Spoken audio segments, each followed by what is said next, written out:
আপনাকে যেতেই হবে। সন্ধ্যাবেলা আবার ফোন করলেন, বাবা আসেন, অনেক ভক্ত এসেছে। আমি বললাম আমি তো কিছু জানি না ভাই।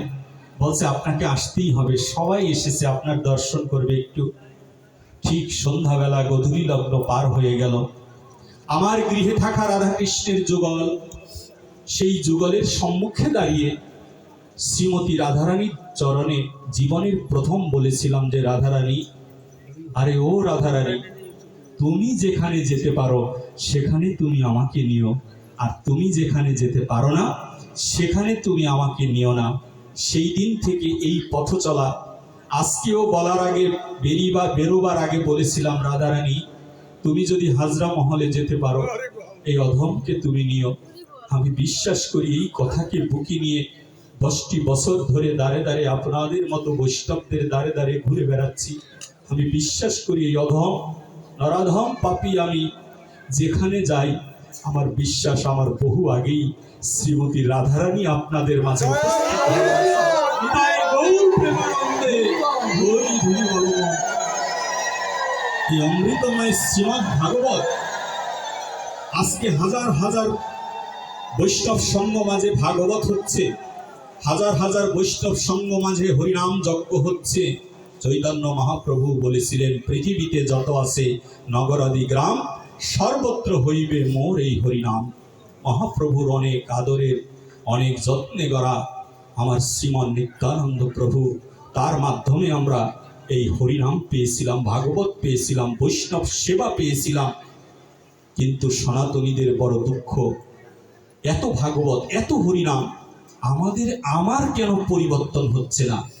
পরিবর্তন যদি না হয় তাহলে প্রতিদিন স্কুলে গিয়ে লাভ কি? ম্যাট্রিক পরীক্ষায় ছেলেটা ফেল করলো, তাহলে এত স্কুলে যাচ্ছি কিন্তু ছেলেটা ফেল করলো কেন?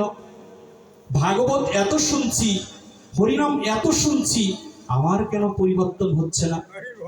তাই তো উলঙ্গ এক বিভর্ষ সাধু সেই সুখদেব গোস্বামী পাদ হাজার হাজার মুনি ঋষিদের সম্মুখে উলঙ্গ হয়ে অমৃতময় হরি কথা প্রকাশ করেছিলেন। বলেছে, সাধু তুমি উলঙ্গ কেন? যেই আসরের রাজা পরীক্ষিত ভাগবত শুনে, একটা রাজা যেখানে ভাগবত শুনতে আসে সেই আসরের প্রবক্তা কেন উলঙ্গ থাকবে? বস্ত্রের কি অভাব ছিল? পরীক্ষিত রাজা যদি ইচ্ছে করতেন সুখদেব গোস্বামীকে স্বর্ণ দিয়ে ড্রেস তৈরি করে দিতে পারতেন। সুখদেব গোস্বামী বলেছিলেন যে কামনা বাসনা এর বন্ধন থেকে আমি মুক্ত হবার কথা বলতে এসেছি। আমি যদি মুক্ত না হই তাহলে আমার মুখে মুক্ত হওয়ার কথা শ্রবণ করে কোনো লাভ হবে না।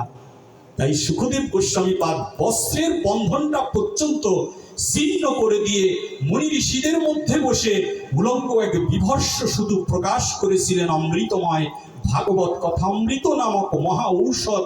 যেই ঔষধ ভক্ষণের মাধ্যমে কর্ণ দ্বারা ইন্দ্রিয় দ্বারা ভক্ষণের মাধ্যমে রাজা পরীক্ষিতের মৃত্যুটা পর্যন্ত রোধ হয়ে গিয়েছিল।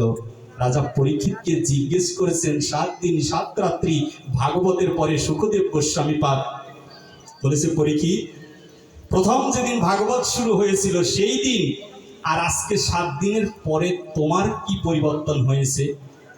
পরীক্ষিত বললেন, আমি তো কিছু জানি না, কিন্তু আমি শৃঙ্গী মুনির অভিশপ্ত ছিলাম, ব্রহ্ম অভিশাপ প্রভু মোচন হয়ে গিয়েছে। বলেছে, তোমার কি হয়েছে বলো? জন্ম যখন হয়েছে মৃত্যু তো তোমার হবেই। রাজা পরীক্ষিত বললেন, মৃত্যু আমার হবে, কিন্তু তোমার এই 7 দিন ভাগবত শোনার পরে আমার মধ্যে একটি ভাবের উদয় হয়েছে সাধু। বলেছে, কি সেই ভাব? বলেছে, সাধু গো, তুমি এমন প্রেমময় দান করেছো কথার মাধ্যমে, সেই প্রেম হৃদয়ের মাঝে যখন স্থান করেছে আমার তো শুধু এখন আলিঙ্গন করতে ইচ্ছে হয়। বলেছে, যদি মৃত্যু আসে, যমরাজ যদি কাছে এসে, বলেছে যমরাজ আসলেও আমার কিছু যায় আসে না, তখন আমি হা কৃষ্ণ কৃষ্ণ বলে যমরাজকেও আলিঙ্গন করে আমি আমার দিব্যধাম প্রাপ্তি হয়ে যাব। ভাগবতে এসে সনাতনীরা আলিঙ্গন করে কেন? সনাতনীরা কেন আলিঙ্গন করবে একে অপরকে? এটা কি ঈদের আনন্দ, নাকি পূজার আনন্দ, নাকি অর্থ লাভের আনন্দ?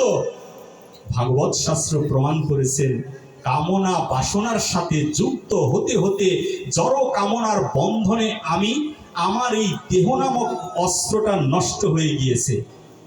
এখন আমার এই নোংরা দেহ দিয়ে কখনো কৃষ্ণ সেবা হবে না। তাই তো শাস্ত্র ছেদন করে দিয়েছেন যে তোমার দেহটা যদি কামনার দ্বারা নষ্ট হয়ে যায় তাতে কোনো অসুবিধা নেই, তুমি যদি বৈষ্ণব